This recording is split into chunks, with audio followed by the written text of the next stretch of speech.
دعا کی اہمیت و فضیلت کے پیش نظر اس کے آداب کا جاننا اور دوران دعا انہیں بجا لانا ضروری ہے۔ اس سلسلے میں ہم دیکھتے ہیں کہ انسان کو دنیاوی بادشاہ یا کسی بھی عہدہ دار وغیرہ سے کوئی غرض و غائط یا حاجت ہو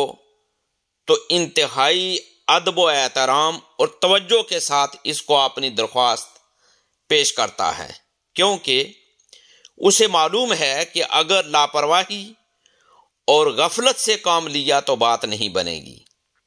غور تو کیجیے، جب دنیاوی بادشاہوں، ان کے درباروں اور عہدہ داروں کے پاس جانے کے آداب بجا لانے کا یہ عالم ہے،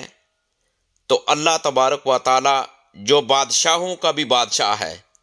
اس کی بارگاہ میں اپنی حاجت پیش کرنے میں کس قدر اہتمام ہونا چاہیے، یہ ہر ذی شعور سمجھ سکتا ہے۔ لہذا جب بھی دعا مانگیں تو انتہائی یاد رکھیں، توجہ اور یکسوئی کے ساتھ دعا کے آداب بجا لاتے ہوئے دعا مانگیے۔ انشاءاللہ تعالی العزیز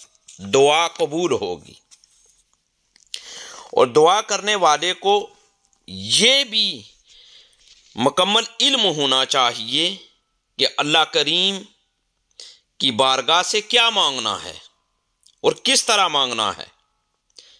ہم بسا اوقات یہ بھی دیکھا گیا ہے کہ ممنوع اور ناجائز چیزوں کی دعا مانگی جا رہی ہوتی ہے، اور کبھی دعا تو جائز چیزوں کے متعلق ہوتی ہے مگر الفاظ ایسے استعمال کیے جاتے ہیں جو اللہ تبارک و تعالیٰ کی شان کے لائق نہیں ہوتے، اور کبھی عافیت مانگنے کے بجائے آفت مانگی جا رہی ہوتی ہے، جیسا کہ حضور تاجدار کائنات صلی اللہ علیہ وآلہ وسلم نے ایک دعا مانگنے والے شخص کو یہ کہتے سنا: الہی میں تجھ سے صبر مانگتا ہوں۔ تو پیارے آقا صلی اللہ علیہ وآلہ وسلم نے اس شخص کو فرمایا: تو آفت مانگ رہا ہے، اللہ تبارک و تعالیٰ سے عافیت مانگ۔ اس حدیث پاک کے تحت مشہور مفسر قرآن حکیم الامت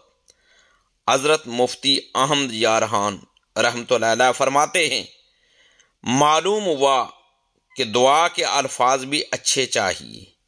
اور نیت بھی اعلیٰ، وہاں لفظ کے ساتھ نیت بھی دیکھی جاتی ہے۔ یہ حدیث پاک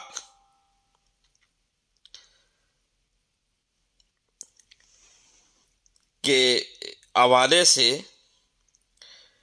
یہ مرأۃ المناجیح میں مفتی احمد یارحان رحمۃ اللہ علیہ نے ارشاد فرمایا ہے، ہمیں چاہیے کہ ہم جب بھی دعا مانگیں تو دعا کے آداب کو ملحوظ خاطر رکھیں۔